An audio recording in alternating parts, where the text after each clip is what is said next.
Kasus pembunuhan ibu dan anak di Subang yang menimpa Tuti Suhartini dan Amalia Mustika Ratu semakin menemukan titik terang. Ditreskrim Polda Jabar akan menggelar rekonstruksi di Jalan Cagak Subang pada Rabu, 22 November 2023. Saat rekonstruksi akan terungkap motif pembunuhan yang menimpa Tuti dan anaknya itu, termasuk peran dari semua tersangka. 5 tersangka kasus Subang yaitu Yosep, Danu, Mimin, Arigi dan Abi dipastikan hadir dalam rekonstruksi besok. Kelimanya dihadirkan untuk memeragakan secara langsung setiap adegan pada saat kejadian.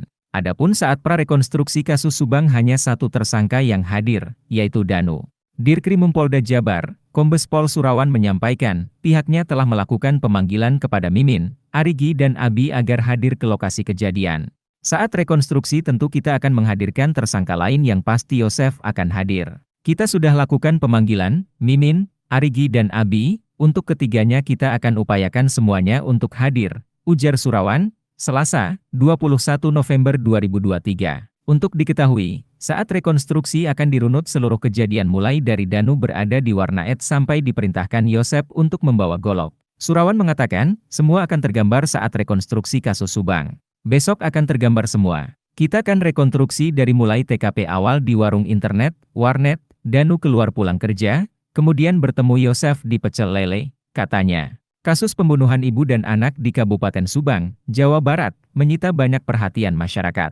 Tak hanya warga Subang, kasus pembunuhan yang menewaskan Tuti Suhartini dan anaknya Amalia Mustika Ratu juga menjadi obrolan nasional. Bahkan Mabes Polri sempat turun tangan ikut menangani kasus ini. Saking hebohnya, kasus pembunuhan ibu dan anak di Subang ini dikenal dengan istilah kasus Subang. Ibu dan anak itu diduga dibunuh dengan cara keji. Mayat Tuti dan Amalia ditemukan dalam bagasi mobil Alphard yang terparkir di rumah mereka di Desa Jalan Cagak, Kecamatan Jalan Cagak, Kabupaten Subang, Jawa Barat, pada Rabu 18 Agustus 2021 pagi. Yosep, suami Tuti dan ayah Amelia, syok. Dia yang pertama kali menemukan mayat itu. Merasa janggal atas kematian istri dan anaknya, Yosep melaporkan kejadian tersebut ke Polsek Jalan Cagak. Saat jenazah Tuti dan Amalia dimakamkan, Yosep terlihat sangat sedih. Bahkan dia pun menangis. Saya mohon doanya supaya istri bersama anak kesayangan saya diterima di sisi Allah Subhanahu wa Ta'ala. Saya tidak menyangka ditinggalkan secepat ini, kata Yosep saat sebelum proses pemakaman berlangsung, Kamis, 19 Agustus 2021. Olah TKP berkali-kali dilakukan. Sebanyak 121 orang diperiksa sebagai saksi, dan 261 alat bukti dikumpulkan. Polisi juga mengotopsi jenazah hingga 2 kali. Bahkan Polda Jabar yang mengambil alih kasus Subang dari Polres Subang ini mengeluarkan sketsa wajah pelaku pembunuhan.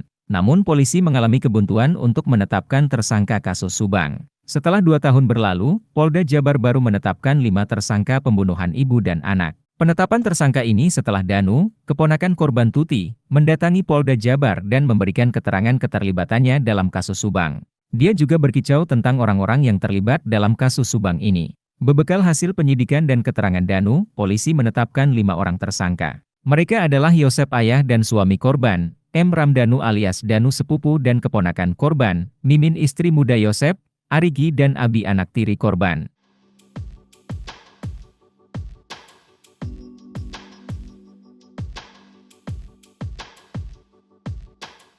Download Tribun X sekarang, menghadirkan lokal menjadi Indonesia.